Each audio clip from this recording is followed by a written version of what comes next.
Good morning.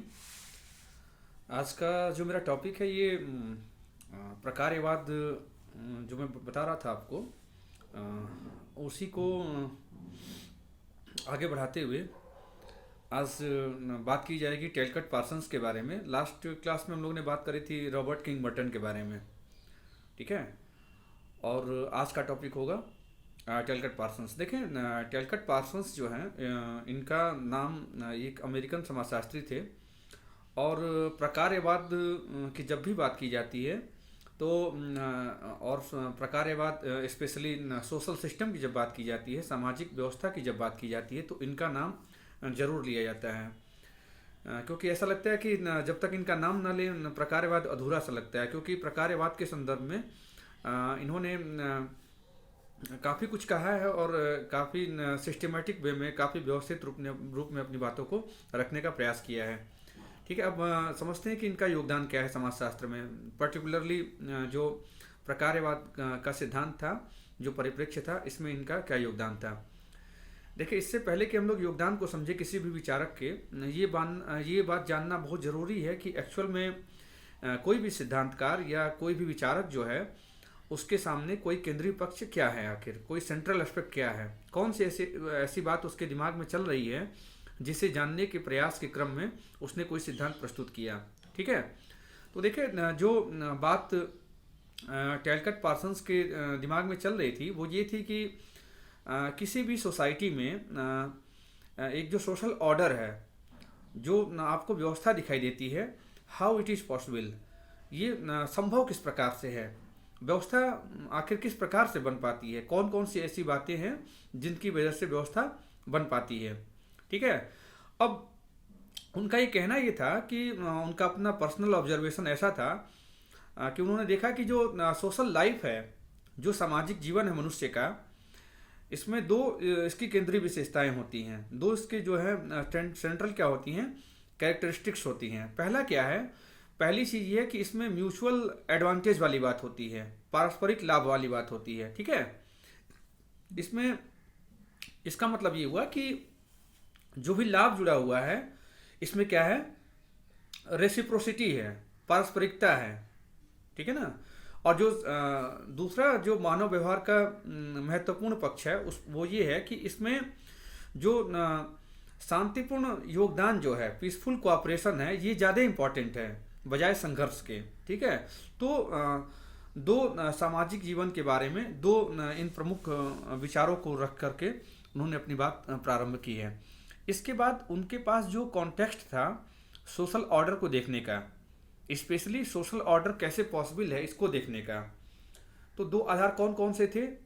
एक तो उनके पास जो बैकग्राउंड था वो थॉमस हॉब्स का था, और दूसरा जो बैकग्राउंड था वो इमाइल दुर्खिम का था। देखिए, अब थॉमस हॉब्स जो थे, बहुत डिटेल में तो नहीं, बिल्कुल कम में जानेंगे उनका आखिर क्या मानना था कि सोशल सिस्टम आखिर पॉसिबल कैसे होता है। ठीक है। देखिए, उनका ये कहना था कि जो मानव का व्यवहार है, ठीक है, मानव का व्यवहार जो है वो पैशन से और रीजन से, इन दो चीज़ों से तय होता है। मनुष्य एक तर्कशील प्राणी है और इसी के आधार पे उसका व्यवहार तय होता है। आगे बात बढ़ाते हैं, वो ये बोलते हैं हॉब्स कि यदि ऐसा है तो फिर क्या होगा, एक टाइम ऐसा आएगा कि हर व्यक्ति अपनी रीजनिंग अप्लाई करेगा और संघर्ष की स्थिति आ जाएगी, और वो संघर्ष की स्थिति अल्टीमेटली वार में, युद्ध में कन्वर्ट हो जाएगी। तब तो सोशल सिस्टम रह ही नहीं जाएगा। तो इससे बचने के लिए कुछ ना कुछ मैकेनिज्म होना चाहिए, कुछ ना कुछ उपाय होना चाहिए, और उसी उपाय के रूप में इन्होंने सॉवरेन पावर, ठीक है, उसकी चर्चा की है। ठीक है ना। वो क्या करते हैं, वो चर्चा करते हैं, वो सॉवरेन पावर की चर्चा करते हैं, और इसी पावर के अधीन जितने लोगों के जो रीजनिंग बेस्ड जो विल्स हैं, जो इच्छाएं हैं, वो उसके अधीन हो जाती हैं। ठीक है। तो ये जो संप्रभु शक्ति है, उसके प्रति एक सम्मान की भावना और उसकी अधीनता को स्वीकार करना, ये सबसे बड़ा रीजन है हॉब्स के हिसाब से सोशल सिस्टम का। ठीक है। समाज में व्यवस्था बनने का। अच्छा, दूसरा आधार देखते हैं। दूसरा आधार किसका था? दूसरा आधार था इमाइल दुर्खिम का। इमाइल दुर्खिम का क्या कहना था?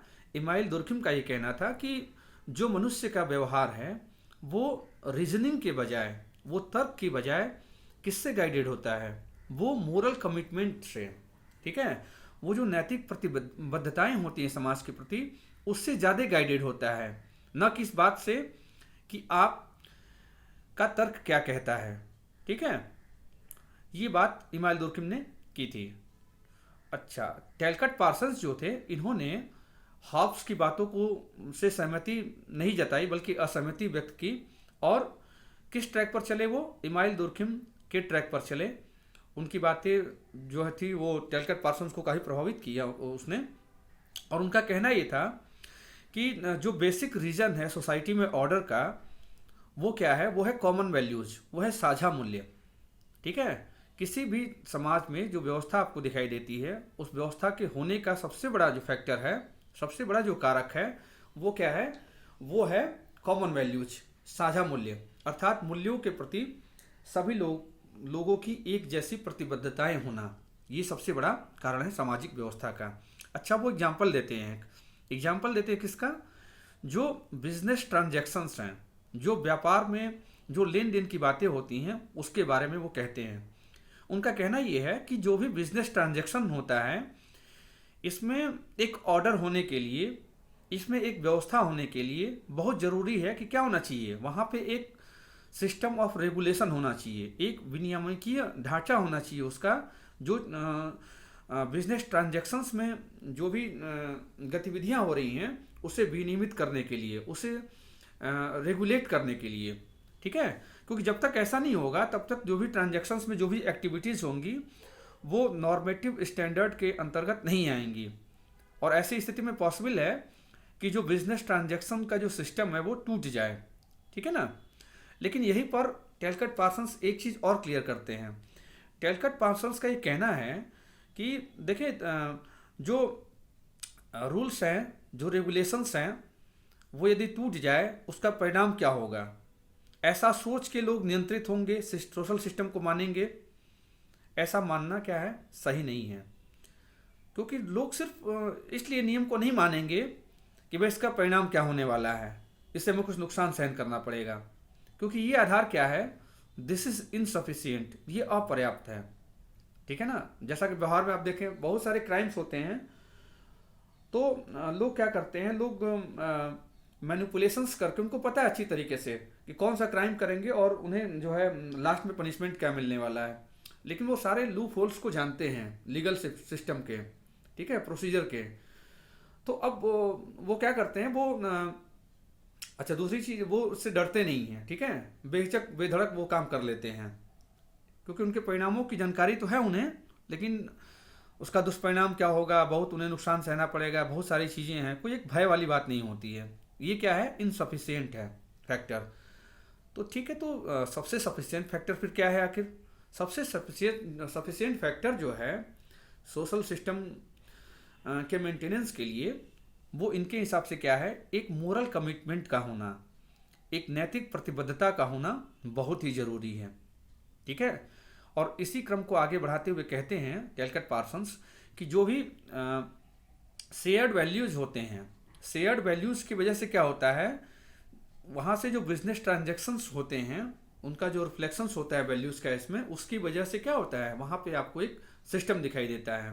ठीक है, क्योंकि वहाँ पे सब जितने ट्रांजैक्शंस में जो भी पार्टिसिपेंट होते हैं उनका एक मोरल कमिटमेंट होता है, जो भी ट्रांजैक्शंस की डिफरेंट फेजेस पे जो भी एक्टिविटीज होती हैं उनमें, और उसका रिफ्लेक्शन आपको क्लियर कट दिखाई देता है। ठीक है, तो एक बात तो ये हो गई। अच्छा, अगली बात क्या है? अगली जो सबसे महत्वपूर्ण बात है वो ये है कि उनका ये कहना था टैलकट पार्सन्स का कि जो मूल्य होते हैं वो क्या है? फंडामेंटल इंटीग्रेटिंग प्रिंसिपल हैं। वही सबसे बड़ा क्या है? समाज में एकीकरण लाने का, समाज में को जोड़ने का सबसे बड़ा क्या है? वो सबसे बड़ा एक माध्यम है।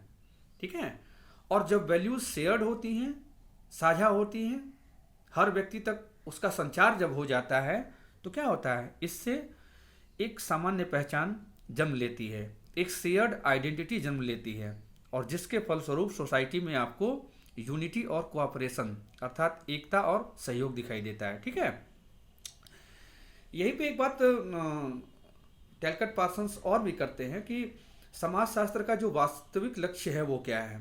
देखिए उनके अकॉर्डिंग जो सोशियोलॉजी का जो बेसिक टास्क है वो है institutionalization of patterns of value orientation in society, अर्थात समाज में जो मूल्य हैं उनको क्या करना, उनका संस्थायीकरण करना, उसे समाज का एक भाग बनाना, समाज के हर व्यक्ति उसे ऐसा माने, निरंतर ऐसा चलता रहे, इस प्रकार का काम होना, इसे आप कहते हैं संस्थायीकरण।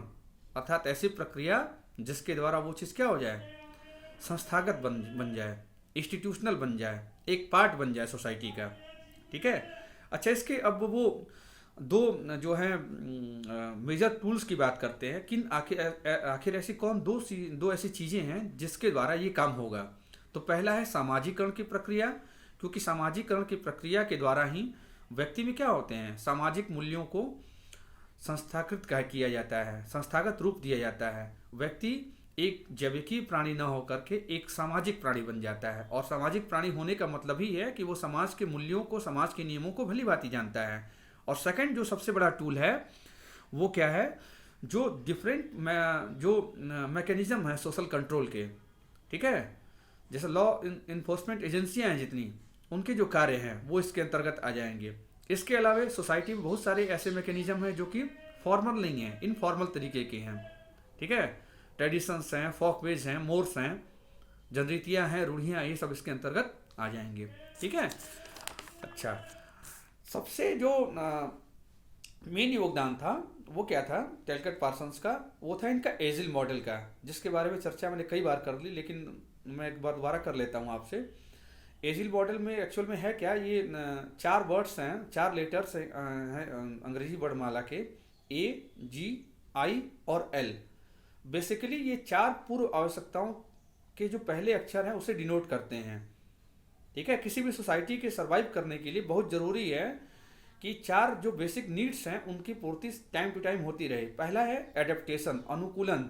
इसका तात्पर्य ये है कि समाज, ठीक है, अपने पर्यावरण के साथ किस प्रकार से अंतःक्रिया करेगा, कैसे उससे अनुकूलन स्थापित करेगा, और ये काम कौन करती है, अर्थव्यवस्था नामक संस्था करती है। जी फॉर गोल अटेनमेंट, समाज के लक्ष्य क्या हैं, समाज के ये क्या आवश्यकताएं हैं, समाज की प्राथमिकताएं क्या हैं, मूल्यों का प्राधिकृत आवंटन कैसे सुनिश्चित किया जाए, अर्थात समाज के लिए जो वैल्यूज हैं उनकी प्रायोरिटीज कैसे तय की जाएंगी, उनकी प्राथमिकताएं तय कैसे की जाएंगी, ये तय करने का काम राजनीति करती है।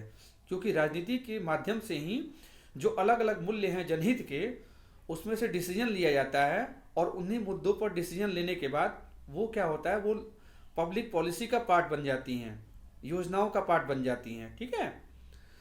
इसके बाद है इंटीग्रेशन, एकीकरण।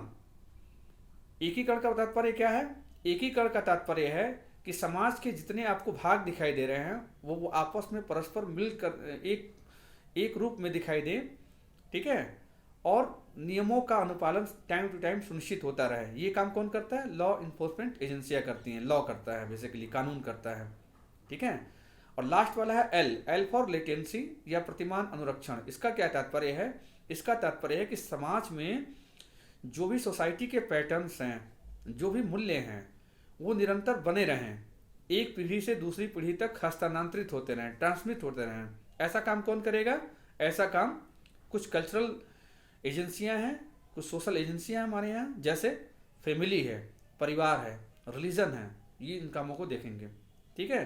तो आज के लिए इतना ही। बाकी अभी टेलकट पार्सन्स के बारे में जो उनका सोशल एक्शन का सिद्धांत था, ठीक है, वो पार्ट रह जाता है, लेकिन उसको डील किया जाएगा। इंटरेक्शन जो पर्सपेक्टिव था, सामाजिक क्रिया के सिद्धांत जब पढ़ाया जाएगा उसमें बताया जाएगा आपको। ठीक है, थैंक यू।